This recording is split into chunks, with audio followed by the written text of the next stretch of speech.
आदिवासी भाई और बहनें पहुंचे हैं और हमारे बीच में त्रिपुरा से मिनिस्टर साहब और हमारे साथी युवा विधायक धनंजय जी, बाकी अन्य का तो मैं परिचय नहीं जानता, लेकिन आप सबका मेरी ओर से इस कार्यक्रम में लाख लाख जोहार, स्वागत और अभिनंदन करता हूं।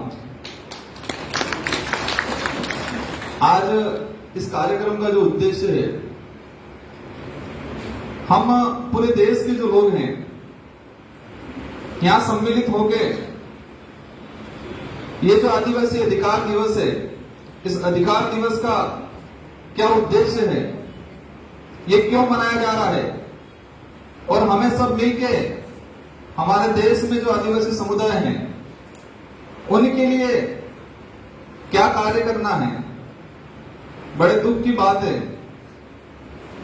कि विश्व आदिवासी दिवस 1994 में घोषित हुआ और आदिवासी अधिकार दिवस 2007 में, और आज इतना समय हो गया, लेकिन हमारे समाज को ये जो दो दिवस हैं, इस दिवस के बारे में पूर्ण रूप से जानकारी नहीं दे पाए। इस देश का मूल मालिक है हम, इस धरती के जो मूल बीज हैं हम, लेकिन पूरे देश में हमारे समाज की जो स्थिति है, हमारी कम्युनिटी के अंदर काफी कमियां हैं, काफी अच्छाइयां हैं।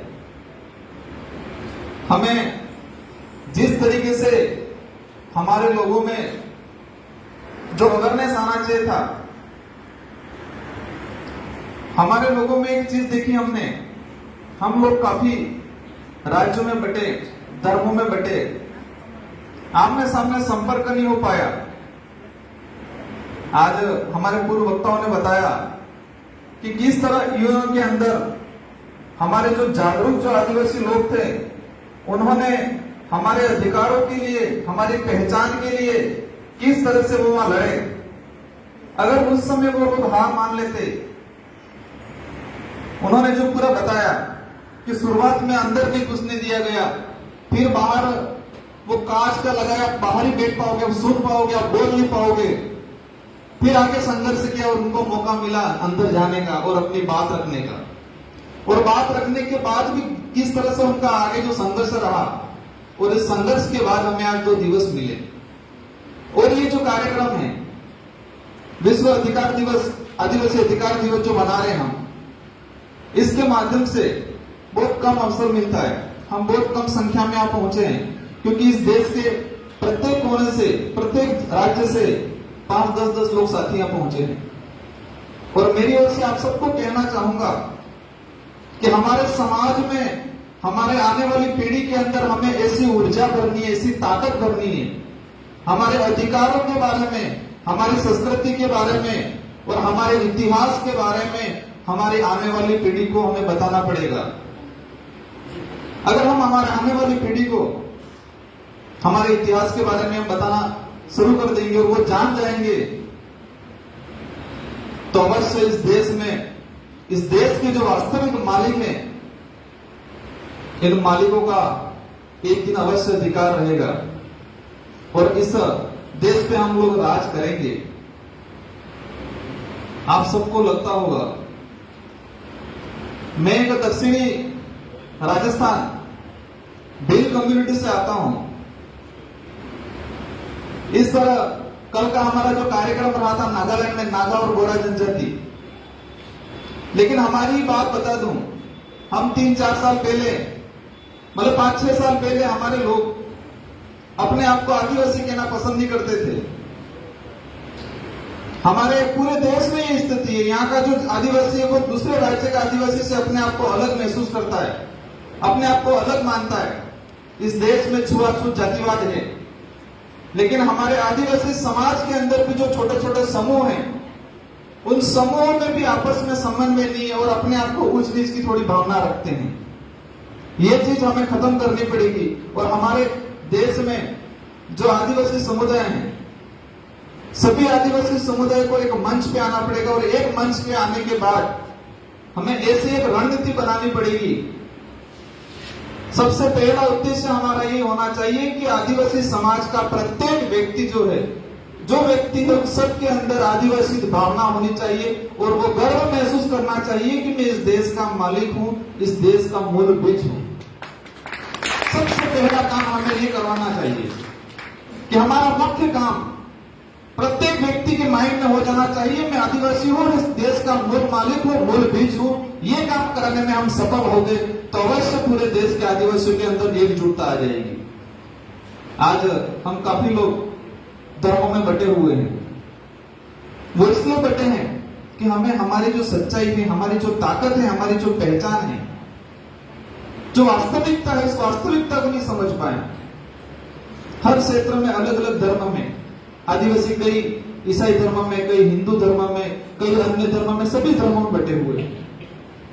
आज हम एक पॉलिटिकल लीडर हैं, आपके बीच में हम 3 जने लोग पॉलिटिकल लीडर हैं और मैं आदिवासी समुदाय का राजस्थान विधानसभा में प्रतिनिधित्व करता हूं और ये हमारे त्रिपुरा में आदिवासी समुदाय का प्रतिनिधित्व करते हैं।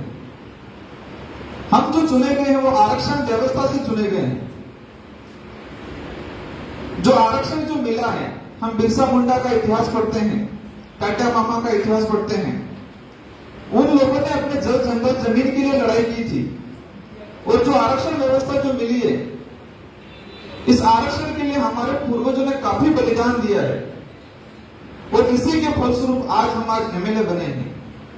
और एमएलए बनने के बाद हमें हमारी आने वाली पीढ़ी के लिए, और मुझे इतने कम एज में मुझे सौभाग्य मिला, मैं आज जो विधायक बना हूं, मैं उस हमारे पूर्वजों की वजह से जो लड़ झगड़ के आरक्षण प्राप्त किया और हमारे समाज की देन, आदिवासी समाज की देन थी, तो मुझे आज यहाँ एमएलए बनने का मौका मिला और मैं आज यहाँ पर प्रतिनिधित्व कर रहा हूं।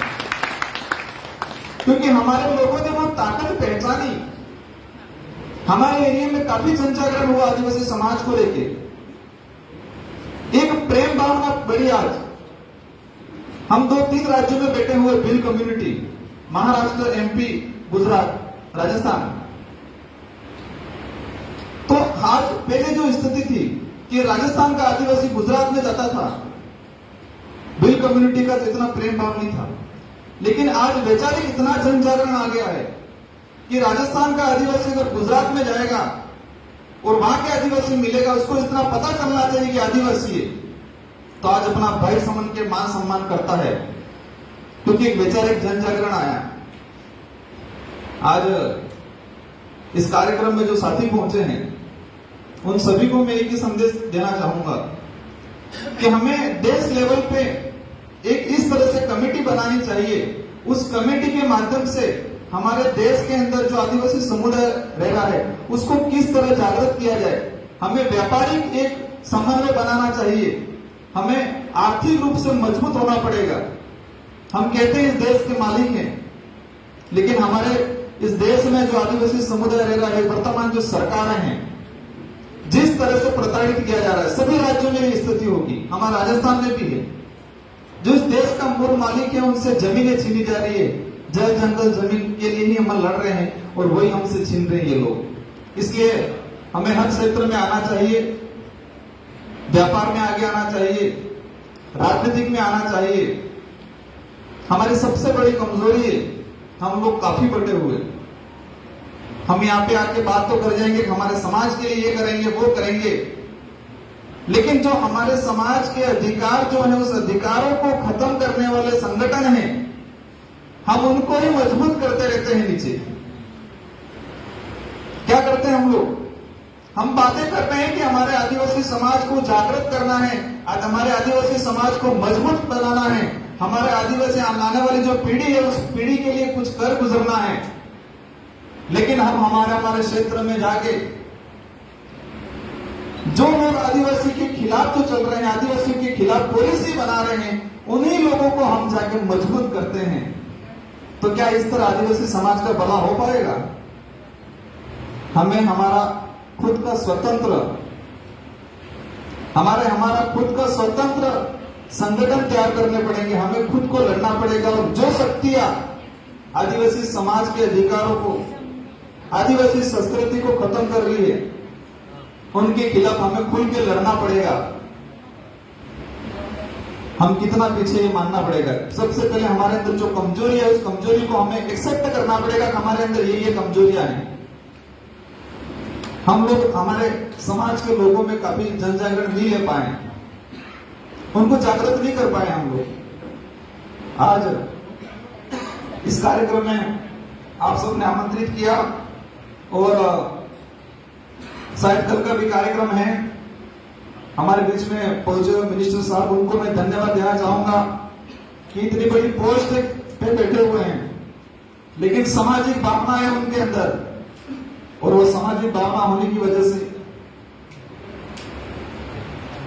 वो हमारे बीच में आए हैं। हमारे इसके अलावा कई अधिकारी लोग होंगे, सबका परिचय नहीं हो पाया है। 700-800 किलोमीटर 2,000 किलोमीटर दूर से आए हैं, क्योंकि एक वो सामाजिक भावना है, अपने आदिवासी समाज के लिए कुछ कर गुजरने की भावना है। आप सबका मेरी ओर से बहुत बहुत धन्यवाद। आप सबको जय जोहार, जय आदिवासी। बहुत बहुत धन्यवाद साथी युवा विधायक।